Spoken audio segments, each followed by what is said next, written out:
Je suis ravie d'accueillir les élèves de CE2 et de CE1 pour cette nouvelle séance de français. Je vous propose d'aller regarder tout de suite ce que nous allons apprendre ensemble aujourd'hui.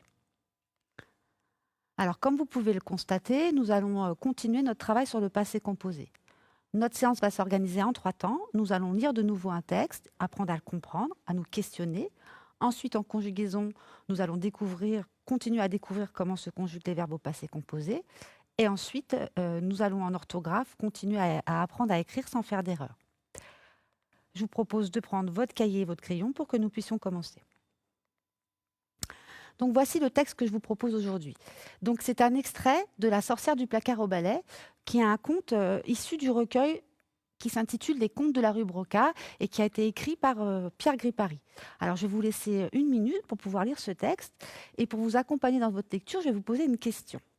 Je vais vous demander, d'après vous, est-ce que ce passage est un peu effrayant ou est-il drôle? Et tout à l'heure, nous allons nous poser des questions pour pouvoir répondre à ce questionnement.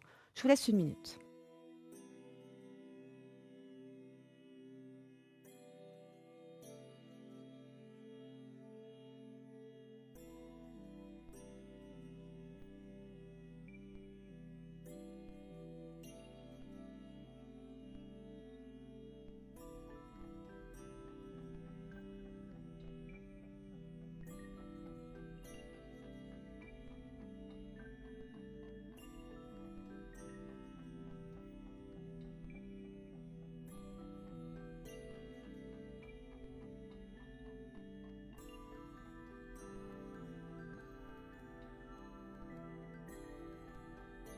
Alors, je vais lire le texte maintenant. Ce petit jeu s'est poursuivi jusqu'à Noël dernier. Cette nuit-là, après avoir réveillonné chez des amis, je rentre chez moi un peu pompette sur le coup de 4 heures du matin, en me chantant tout au long de la route « Sorcière, sorcière, prends garde à ton derrière ». Bien entendu, je ne risquais rien, puisque j'étais dehors.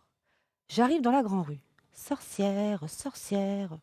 Je m'arrête devant ma porte. « Prends garde à ton derrière ». Je sors la clé de ma poche. « Sorcière, sorcière ». Je ne risquais toujours rien. Je glisse la clé dans la serrure. « Prends garde à ton derrière ». Je tourne, j'entre, je retire la clé, je referme la porte derrière moi. Je m'engage dans le couloir en direction de l'escalier. « Sorcière, sorcière, prends garde à ton derrière ». Zut! Ça y était. Cette fois, je l'avais dit. Au même moment, j'entends, tout près de moi, une petite voix pointue, aigre, méchante. Donc, je vais vous proposer 3 questions pour pouvoir comprendre correctement ce texte. Nous allons d'abord nous demander qui est le narrateur de ce texte. Ensuite, nous allons nous demander à quel moment se déroule ce passage. Et enfin, nous allons quand même essayer de comprendre ce qui se passe réellement dans cet extrait. Alors d'abord, si on s'interroge sur le narrateur. On va commencer à relire. Ce petit jeu s'est poursuivi jusqu'à Noël dernier. Cette nuit-là, après avoir réveillonné chez des amis, je. Donc, c'est encore un texte qui est écrit à la première personne du singulier. Je rentre chez moi un peu pompette. Bien entendu, je ne risquais rien. Donc, tout ce texte est écrit à la première personne. Alors, si je me souviens du tout début de La sorcière du placard au balai, en fait, l'auteur écrit comme ça. C'est moi, monsieur Pierre, qui parle, et c'est à moi qu'est arrivée cette histoire. Donc, le narrateur est non seulement, enfin, le texte est non seulement écrit à la première personne, mais l'auteur nomme le narrateur et il dit monsieur Pierre. Or, si vous regardez bien le nom de l'auteur, c'est également Pierre. Donc, on a l'impression que l'auteur s'est mis lui-même en scène, comme s'il voulait rendre l'histoire encore plus réelle, encore plus inscrite dans le présent. Alors ensuite, maintenant qu'on s'est interrogé sur ce narrateur, à quel moment se déroule l'extrait? Alors, regardons ensemble. Ce petit jeu s'est poursuivi jusqu'à Noël dernier. Cette nuit-là, et si on continue, sur le coup de 4 heures du matin. Alors, moi, je mettrais en relation ces compléments circonstanciels de temps avec un adjectif. Regardez cet adjectif. Pompette. Alors, pourquoi je les mettrais en relation? Est-ce que vous savez ce que signifie le mot pompette? Alors, le mot pompette, c'est un adjectif qualificatif de registre familier. Ça veut dire qu'il est un peu, il a bu, il a fait la fête, c'est normal. Il a réveillonné à Noël avec ses amis, donc il a fait la fête, il a un peu bu, il est enivré, et du coup, c'est important cette circonstance de l'action parce que quand on a un peu bu, quand on a un peu fait la fête, on ne maîtrise plus exactement tout ce qu'on a dit. Donc peut-être qu'il va dire ou faire une bêtise qui va un petit peu lui jouer des tours. En tout cas, c'est une question qu'on peut se poser. Mais quelle est cette bêtise? Donc on va se demander maintenant ce qui se passe réellement dans ce passage. On va commencer par le premier mot, le premier groupe nominal, ce petit jeu. Alors, quel est ce petit jeu? On va le mettre en relation avec la comptine. Sorcière, sorcière, prends garde à ton derrière. Le jeu, c'est cette comptine qu'il est en train de chanter. Alors, elle est un peu drôle, cette comptine, parce que regardez, sorcière rime avec derrière.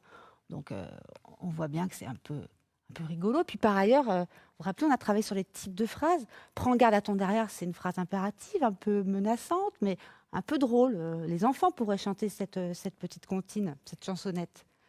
Cela étant, ce petit jeu comporte l'adjectif qualificatif petit. Et ici, cet adjectif qualificatif nous montre que ce jeu n'est pas si innocent que ça. On a l'impression qu'il est un peu provocateur. Alors, qui veut-il provoquer et que se passe-t-il? On n'a toujours pas résolu notre problème. L'auteur ne répond pas tout de suite à cette question. Regardez ce paragraphe. Bien entendu, je ne risque rien puisque j'étais dehors. J'arrive dans la grande rue.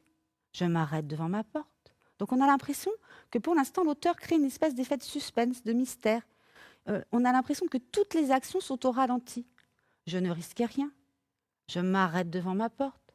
Je sors la clé de ma poche. On a l'impression qu'il décrit chacune des actions très précisément, alors qu'en fait, il s'agit juste de rentrer chez lui. Et par ailleurs, ces actions qui sont presque au ralenti, à chaque fois, elles sont ponctuées encore de cette chansonnette-là. Donc, mais que se passe-t-il donc? Et là, on va pouvoir se rendre compte qu'il a fait une bêtise, parce que regardez à la fin. Zut, zut. Ça y était, cette fois-ci, je l'avais dit. Vous voyez l'onomatopée zut? On dit ça en général quand on a fait une bêtise, quand on a commis une erreur. Par ailleurs, cette fois-ci, je l'avais dit. Et cette phrase se termine par un point d'exclamation. Il montre une espèce d'émotion. Il s'est rendu compte de sa bêtise. Est-ce qu'il va avoir peur? En tous les cas, il est un petit peu surpris lui-même par la bêtise qu'il a dite. Alors, quel lien entre cette comptine, la bêtise qu'il a dite, et le fait qu'il soit à l'intérieur de sa maison? Regardons cette phrase. Bien entendu, je ne risquais rien puisque j'étais dehors. Donc on a l'impression en réalité que tant qu'il chante cette chanson alors qu'il est à l'extérieur de sa maison, aucun problème pour lui. Et que jusqu'à présent, il a su se contrôler pour jouer et s'amuser à chanter cette chanson sans être à l'intérieur de sa maison. Mais voyez, toutes les actions qui ont été mimées très précisément, décrites très précisément pour accéder à l'intérieur de sa maison, nous montrent l'importance et le lien entre cette comptine et l'intérieur de cette maison.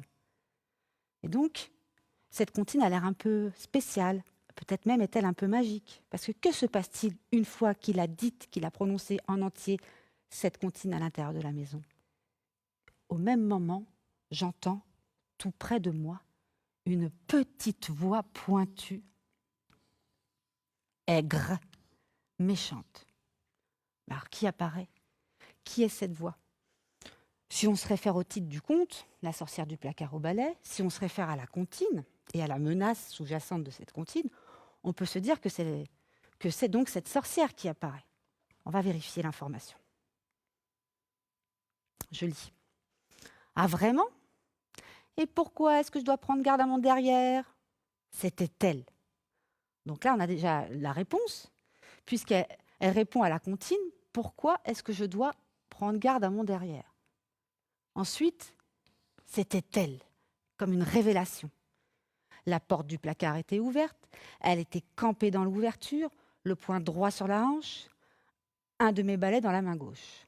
Donc en plus, on peut aussi dire que la thématique du ballet se réfère bien au symbole de la sorcière. Et alors là, comment il réagit, lui? On voit bien qu'il est tout hésitant, un peu apeuré. « Oh, je vous demande pardon, madame, c'est un moment de distraction. J'avais oublié. » Vous voyez bien aussi les 3 points de suspension à chaque fois qui marquent la peur un petit peu qui est en train de naître. Mais elle, comment réagit-elle? Sans y penser, menteur, depuis 2 ans, tu ne penses qu'à ça. Donc déjà, on a l'impression que cette chanson, il la chante depuis un certain temps, qu'il est capable de la chanter à l'extérieur de sa maison, mais que là, elle apparaît parce qu'il a commis cette erreur, le fait de l'avoir chantée à l'intérieur de sa maison. Elle apparaît et elle n'a pas l'air contente du tout. Elle a l'air même très menaçante. Du coup, si on se réfère à la première question que je vous ai posée, ce passage est plutôt effrayant, plutôt drôle. Et cette comptine, quelle statue il a? Elle est un peu magique, un peu étonnante, puisqu'elle permet l'apparition d'une sorcière. Alors qu'avons-nous appris aujourd'hui? Nous avons découvert de nouveaux procédés d'écriture.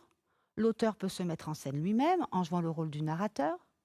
Il peut créer des effets de suspense pour surprendre le lecteur. On repère que notre histoire est un conte grâce à l'apparition magique du personnage de la sorcière à la voix méchante et aigre. Et donc, je vous encourage à poursuivre la lecture du conte pour savoir s'il est effrayant ou s'il va vous amuser. Je vous propose maintenant de passer à la conjugaison et à l'étude du passé composé. Alors, comment le reconnaît-on? Vous vous rappelez, la fois précédente, on a appris que le passé composé est un temps du passé, qui se construit soit avec l'auxiliaire avoir ou être, conjugué au présent, et un participe passé. Je vous ai mis 2 exemples. Un exemple où le verbe est conjugué avec l'auxiliaire être et un exemple où il est conjugué avec l'auxiliaire avoir. Je suis revenu, donc le verbe est revenir, conjugué avec l'auxiliaire être, et ils ont terminé, le verbe est bien terminé, conjugué avec l'auxiliaire avoir. Donc maintenant qu'on se souvient de ce que l'on a déjà appris, je vous propose un exercice. Voici un texte. Je vais vous demander de ne reconnaître, de ne souligner, de ne retenir que les verbes qui sont conjugués au passé composé. Je vous lis le texte et en même temps, je vous autorise, je vous encourage même à reconnaître les verbes conjugués au passé composé. Monsieur Pierre revenait de son réveillon de Noël quand il a commencé à chanter une drôle de chanson. C'était une chanson interdite, mais il avait oublié qu'il ne devait pas la chanter. En arrivant devant chez lui, il a placé sa clé dans la serrure, il a ensuite ouvert la porte et il a pénétré dans la maison. Alors, est-ce que vous avez trouvé les verbes conjugués au passé composé? Uniquement au passé composé. Alors, voici mes propositions. A commencer, a placé, a ouvert et a pénétré. Vous pouvez remarquer que je n'ai pas souligné revenait, je n'ai pas souligné était et je n'ai pas souligné devait. Alors, je n'ai pas souligné d'abord ces 3 verbes-là. Pourquoi? Oui, on le voit grâce à la terminaison. D'abord parce que ces verbes-là, revenir, devoir et être, sont conjugués à l'imparfait. Par ailleurs, il y a un autre verbe. Celui-là est un peu plus compliqué. On ne l'étudie pas du tout en CE2, ce temps-là. C'est « il avait oublié ». Alors c'est pourtant un temps composé, il y a 2 formes verbales, mais regardez l'auxiliaire. L'auxiliaire avoir ici, il n'est pas conjugué au présent. Ce n'est pas « il a oublié », il est conjugué à l'imparfait. Donc c'est un temps composé, je vous dis comment il s'appelle, c'est le plus que parfait, mais vous l'étudierez plus tard. Maintenant, si on regarde attentivement nos verbes conjugués au passé composé, à quel groupe appartiennent les verbes à commencer, à placer et à pénétrer? Oui, ce sont des verbes du premier groupe et on peut le voir grâce à leur participe passé qui se termine par « et ». Ça aussi, on l'a étudié la fois précédente. Alors, est-ce que par hasard, vous connaissez l'infinitif du verbe « a ouvert » ? Car il n'est pas un verbe du premier groupe, on peut le constater. Oui, c'est ouvrir. On va pouvoir continuer. Alors cette fois-ci, je vais vous demander d'accorder les participes passés quand c'est nécessaire. Vous vous souvenez, je vous ai expliqué la fois précédente que si les verbes sont conjugués avec l'auxiliaire être, ils s'accordent avec leur sujet. En revanche, S'ils sont conjugués avec l'auxiliaire avoir, ils ne s'accordent pas avec leur sujet. Pour vous aider, vous avez remarqué par ailleurs que j'ai écrit les auxiliaires de 2 couleurs différentes. Ça, c'est pour vous aider à accorder ou pas. Donc, en violet, c'est l'auxiliaire être, et en orange, c'est l'auxiliaire avoir. Donc, je vous laisse quelques instants et je vais corriger avec vous ensuite.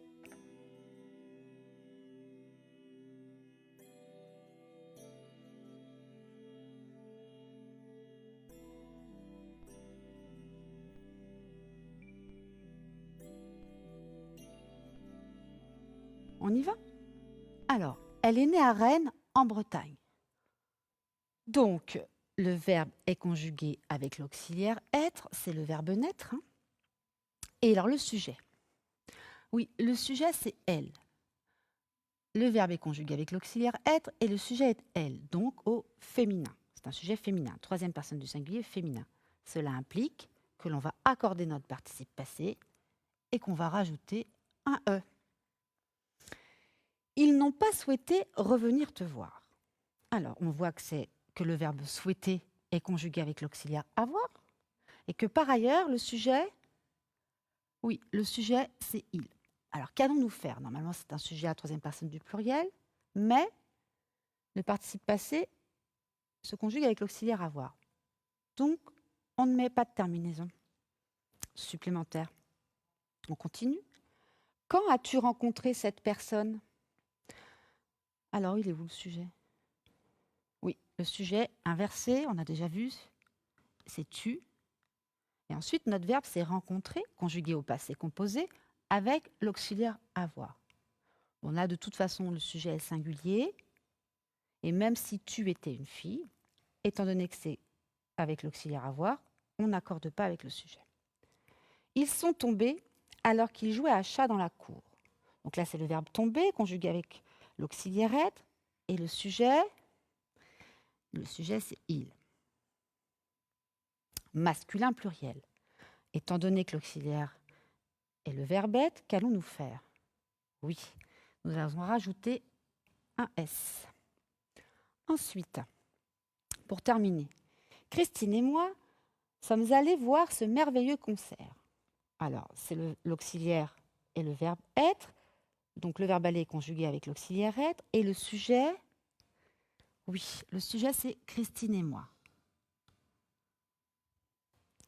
Alors, si moi est une fille, Christine et moi, même si c'est nous, on est bien d'accord, nous sommes toutes les deux des filles. Donc, on va déjà devoir ajouter un E. Et puis, nous sommes deux. Donc, nous allons également ajouter un S. On continue? Vous vous rappelez, je vous avais donné ce tableau. Alors, le problème, c'est que cette fois-ci, j'ai laissé des trous pour voir si vous vous souvenez des conjugaisons. Donc, pour le verbe tomber, on va dire, oui, on va dire je suis tombée.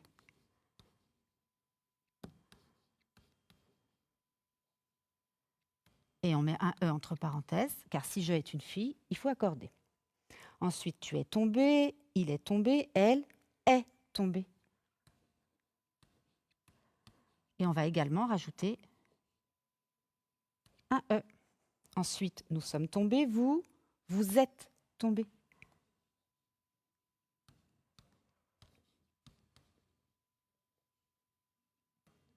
On met le petit E entre parenthèses et on rajoute le S. Ils sont tombés, elles sont tombées. Passons au verbe aimer. J'ai également laissé des trous. Il se conjugue avec l'auxiliaire avoir. J'ai aimé, tu as aimé.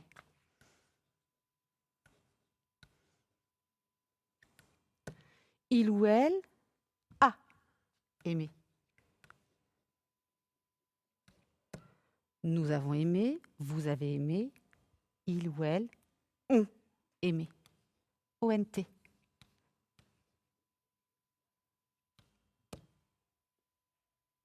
Vous essayez de bien vous en souvenir, vous allez en avoir besoin. Dernier exercice de conjugaison. On ne l'a jamais fait celui-ci. Vous avez vu, j'ai mis des verbes à l'infinitif entre parenthèses et je vais vous demander de les conjuguer en respectant la personne, donc en retrouvant le sujet. La difficulté, c'est de trouver le bon auxiliaire. Alors au départ, quand on apprend le passé composé, ce n'est pas évident de le retrouver, cet auxiliaire. Mais à force de lire, d'écrire, et puis d'oraliser, on finit par retenir, on finit par mémoriser. Je vais faire le premier avec vous. La première phrase avec vous. Elles ont arrivé ou elles sont arrivées en avance? Eh bien oui, elles sont arrivées en avance. Auxiliaire, être.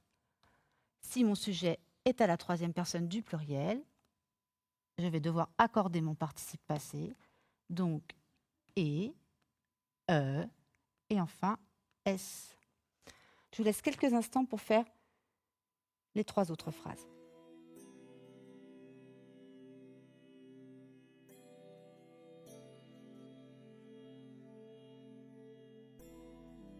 On va voir si vous avez trouvé.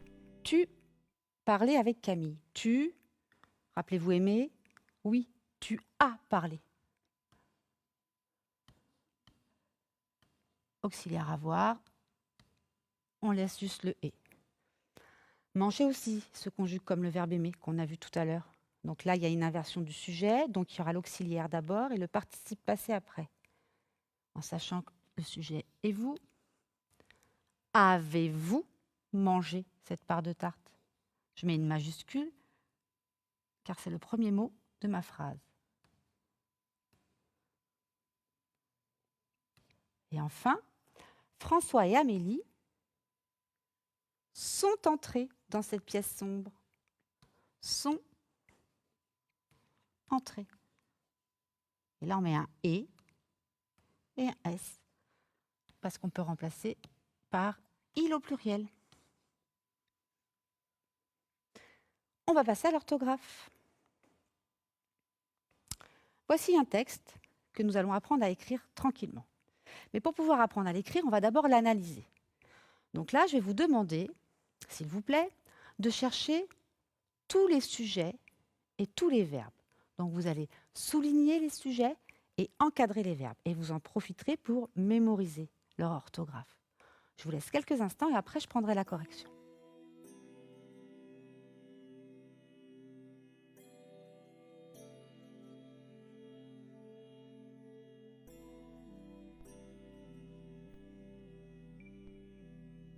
Vous avez trouvé? Alors allons-y. Depuis qu'il a acheté sa maison, Monsieur Pierre est inquiet. Alors, le verbe est une action au passé composé, donc a acheté. Et qui a acheté? C'est il. Troisième personne du singulier. Monsieur Pierre est inquiet. Oui, est. Et qui est inquiet?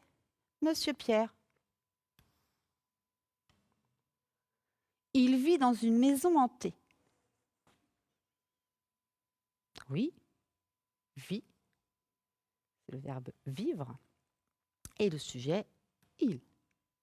Ensuite, il a peur de rencontrer la méchante sorcière à la voix menaçante. Oui, le verbe, c'est le verbe avoir. Et le sujet, c'est il. On vérifie. Alors, que peut-on remarquer? On remarque qu'il s'agit toujours de la troisième personne du singulier. Donc, soit c'est Monsieur Pierre, donc on voit bien qu'il y a 2 majuscules, on considère Monsieur Pierre comme un nom propre. Soit c'est le pronom personnel il qui reprend Monsieur Pierre. Donc ça va nous aider à orthographier. Ensuite, il y a un verbe conjugué au passé composé, mais avec l'auxiliaire avoir. Ensuite, les autres verbes sont conjugués au présent, troisième personne du singulier. Continue. Là, je vais vous proposer d'observer attentivement les groupes nominaux. J'ai relevé sa maison, une maison hantée, la méchante sorcière et la voix menaçante. Donc, il faut faire attention à l'orthographe de ces mots. Donc, sa maison, on repère le déterminant, qui est ici un adjectif possessif, c'est la sienne. Maison, donc, est un nom commun féminin, singulier. Une maison hantée. Alors oui, c'est un groupe nominal composé de 3 mots. On voit l'article indéfini une, qui va nous permettre de toute façon de confirmer que le nom maison est féminin. Hanté.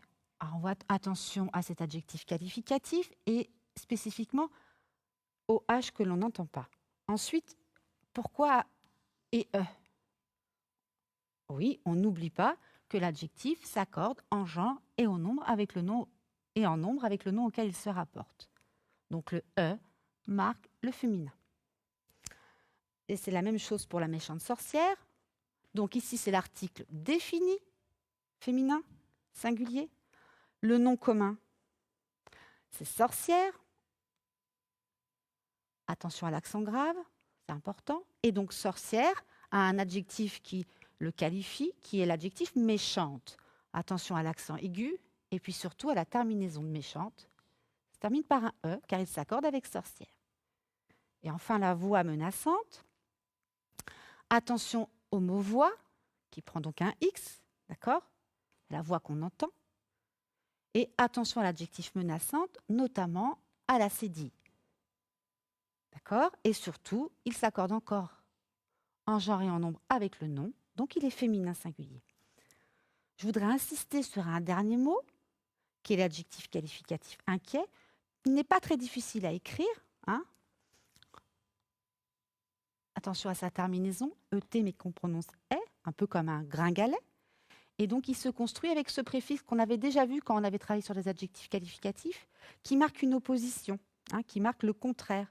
Donc, si on transforme, si on prend un mot de la même famille que inquiet, on prend le nom commun inquiétude. Inquiétude est le contraire de quiétude. Donc, c'est le contraire de tranquillité. Donc, inquiet, la personne est un peu tourmentée. Vous retenez bien, parce que maintenant, je vais vous faire la dictée, je vais vous proposer la dictée. Prenez votre crayon et je dicte les phrases que l'on vient de voir. C'est parti. Depuis qu'il a acheté sa maison, depuis qu'il a acheté sa maison,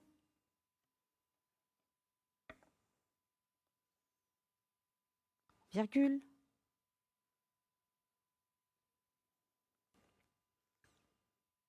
Monsieur Pierre, vous vous rappelez, nom propre, Monsieur Pierre est inquiet.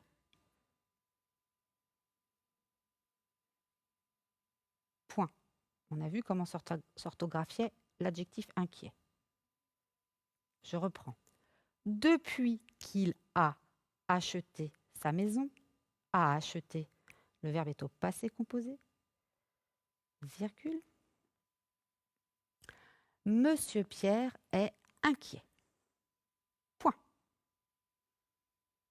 Seconde phrase. Il vit dans une maison hantée. Attention à l'orthographe de l'adjectif qualificatif hanté. Il vit dans une maison hantée.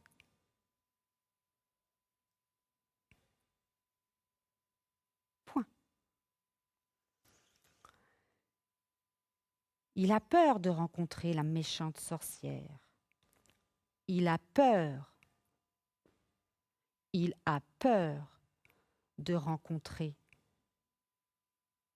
Il a peur de rencontrer la méchante sorcière.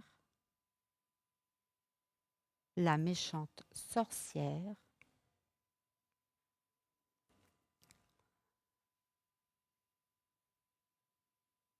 a la voix menaçante. À la voix menaçante. Point. Je prends la correction.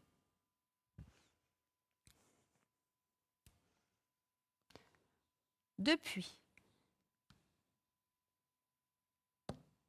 qu'il a acheté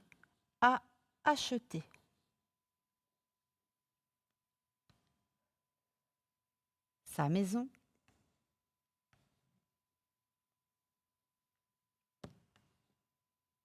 virgule, Monsieur Pierre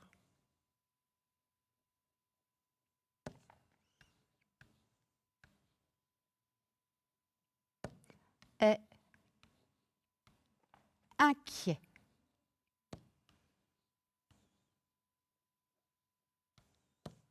Point. Il vit dans une maison hantée.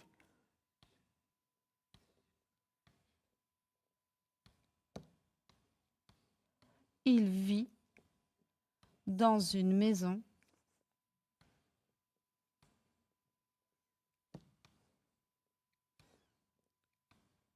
hantée. Point. Et dernière phrase. Il a peur. Il a peur de rencontrer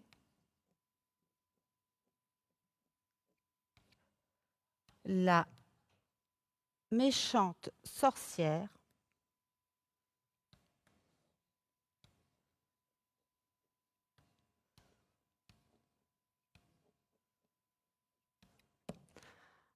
à la voix menaçante.